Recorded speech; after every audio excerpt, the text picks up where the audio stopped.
Good morning, Fab Foodies. Sorry, I'm having trouble with my light here. So this morning's treat is a promise I made to my friend Leanne last week. She shared a recipe for a healthier pumpkin spice latte, and I told her I could one-up her by not using some of the store-bought non-dairy creamers and stuff like that, because they're not nearly as good for you as you might think they are.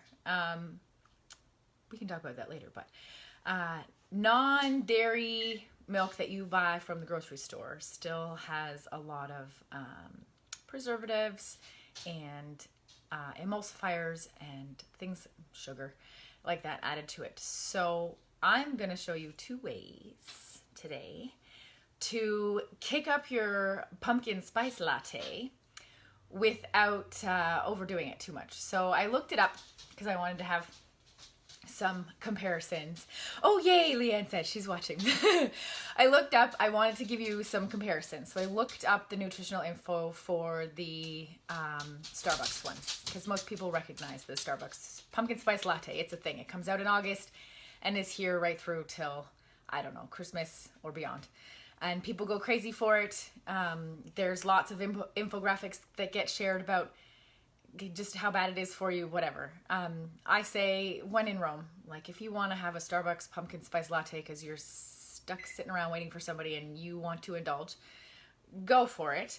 But maybe don't have one every day. If you have to have one every day, this is where I'm gonna give you some tricks and some secrets, because if you have one every day, you might not feel so great come Christmas because they're not really that good for you. Now, there are certain nutritional info that, based on some of my current study for my culinary nutrition program, are less important to me. I don't care about the calories and I don't really care about the saturated fat because current research suggests that those are the least of your worries and something you really shouldn't be stressing too heavily about. For one thing, being at Epicure's conference this summer and listening to one of our medical nutrition advisory board, Dr. Lukin, the concept of counting calories is virtually impossible. If you could actually account for every single calorie in every single item that you consumed in a day, which you can't, you would then also have to be able to account for how your specific metabolism uses every single calorie that you consume every single day, and that's not possible. So counting calories is restrictive, destructive, not fun for anybody, and not really worth your time. So I didn't really look up the calories, and I couldn't care less about the saturated fat because fat is my friend. And current research also suggests that it is no longer a biomarker for heart disease risk and things like that. But the biggest concern for increasing your risk of a lot of the preventable chronic disease like heart disease, stroke, diabetes, is your sugar consumption. And that is one that Starbucks will gladly tell you on their nutritional info label. So again, I am not sure that I love the American Heart Association for their guidelines about what we consume based on some of my current reading as well. A lot of their guidelines are based on bad science and food industry funding, but we can talk about that another day too. If you want to come over and talk to me about culinary nutrition, I am ready. But sugar is huge. It is probably the biggest culprit these days in a lot of our chronic disease. And so the recommendations for women is to consume no more than, preferably less than, 25 grams of sugar a day, and men 36 grams of sugar a day.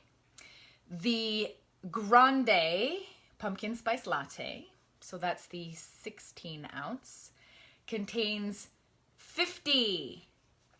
I said that loud and slow for a good reason. So the grande is what? The medium size? That's not even the biggest one you can get, right?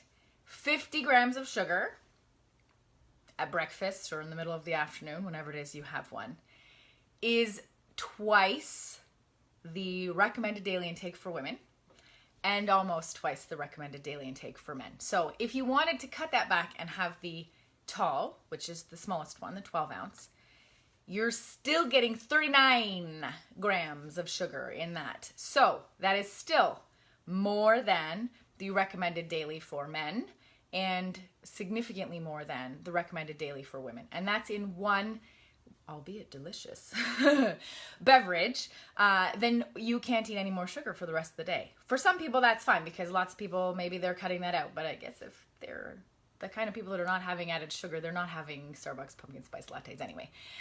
So that is why I thought, you know what? I've seen some ladies doing some videos about recreating their favorite flavored creamers, etc. for home. So today I'm going to use our pumpkin spice cheesecake mix. Now, if you're out there saying, Jess, you can't make me a coffee with cheesecake mix. There's no cheesecake in here. The ingredients are cane sugar, orange, and your pumpkin spices. They are proprietary, so I can't tell you what they are right now. But if you need to know because of allergies, I can tell you. Now, I'm going to give you an idea on our package here. So it says per 1/12 of the package of dry mix, which is approximately 16 grams, which is approximately 1 tablespoon, you get 15 grams of sugar.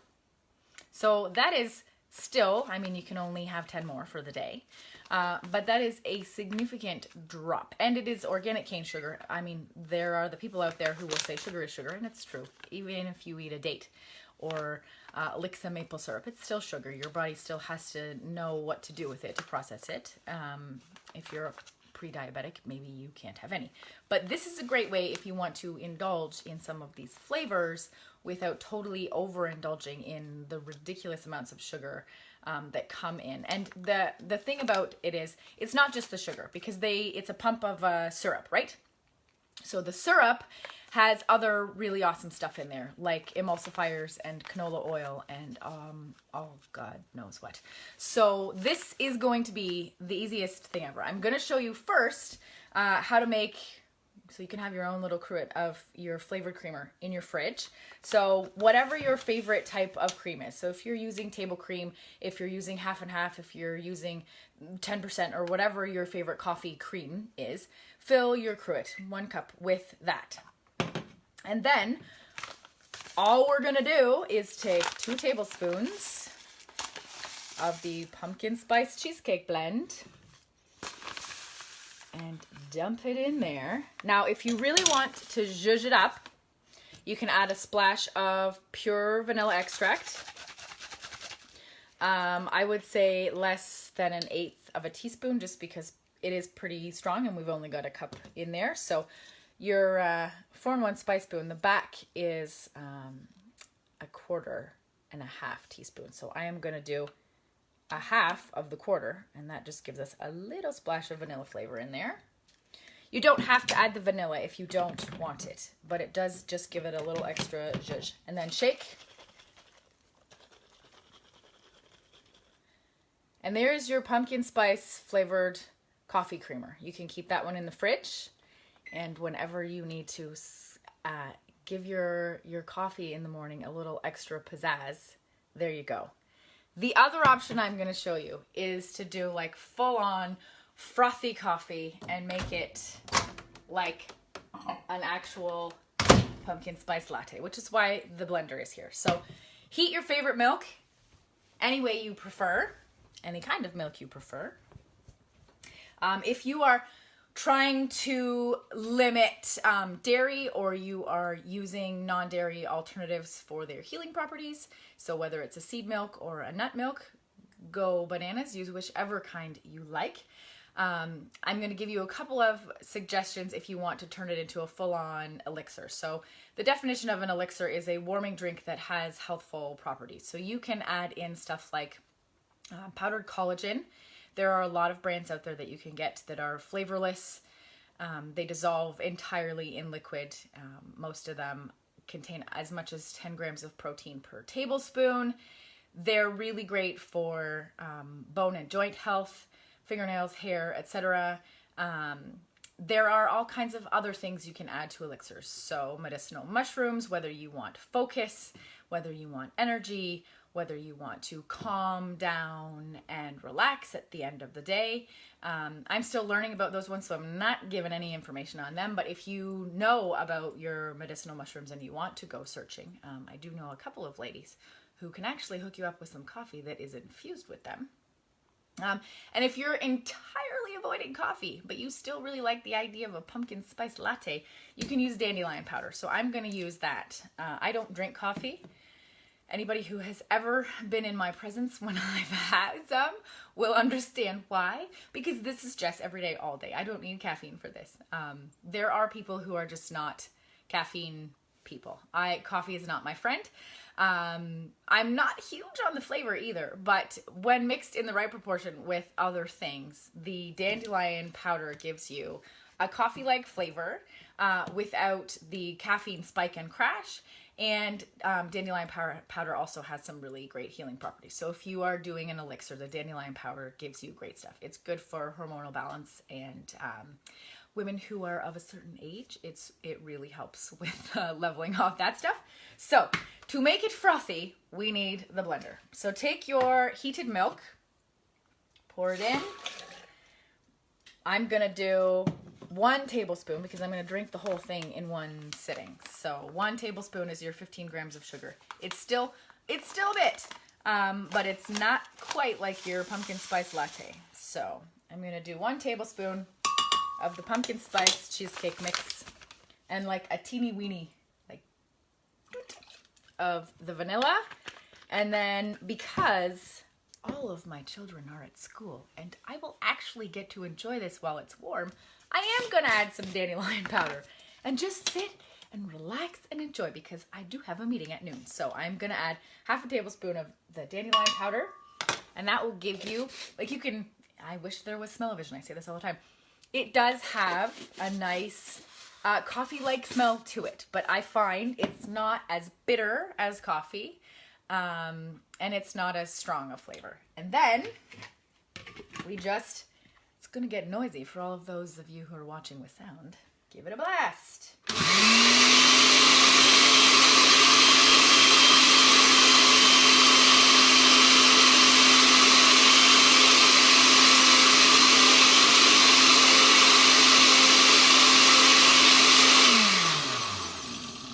I should mention also, if you really, really want to boost up your elixir prowess, you would definitely be using a non-dairy milk because they claim that they're more anti-inflammatory. My jury is still out on dairy, and it's... Leanne says, dandelion powder, why? Weren't you listening? It tastes like coffee. If you are removing coffee, this is a really great alternative because it gives you the coffee-like flavor, but it doesn't have the coffee blast. Apparently, Leanne, this whole thing is for you and you're not listening to me. The idea of an elixir, again, is the healing properties. So if you really wanted to boost it and you've added in your collagen powder, I'm out. You can also add... medium chain triglycerides, so the MCT oils, or ghee, which gives you the fat as well. Because I am using full-fat dairy milk, I don't need to add extra fat, so no other benefits. Okay, yes, dandelion powder has lots of great benefits. They're great for hormone balance, etc. So I know a number of girls who have been... told that they need to cut back on coffee for all kinds of reasons. Coffee does affect your body's ability to absorb calcium. So if you have already been flagged as someone with bone density issues or at higher risk for things like osteoporosis, your naturopathic doctor might tell you to cut out coffee. And so my one girlfriend has been told to she uses one called Dandy Blend. You can find that at Nature's Emporium. I think you can buy that one online. You can probably find it in the health food section of most grocery stores. This one is from my favorite local bulk store, Nancy's. But yes, coffee affects your body's ability to, well, caffeine in general, to absorb calcium. So beyond the hormonal benefits of having dandelion powder, you might be told to cut out coffee because of those kinds of things. And so this gives you the flavor and some of the benefits you want in an elixir, all without coffee. So if you can see here, I'm gonna move it a little bit closer. You probably can't see. I'm gonna move you closer. It is nice and frothy in there, like you would expect in a nice frothy pumpkin spice latte. That's it. Give it a blast. Let it get nice and fluffy. If you were using collagen powder and your ghee or MCT oils, it would be even frothier. The fat gives you a really nice frothy top. And then you just pour it in there. See all that lovely froth? I feel like a barista. Yahoo! And then it's a Belgium dip. Cheers, guys. Thanks for tuning in this morning. I hope you guys enjoy your afternoon.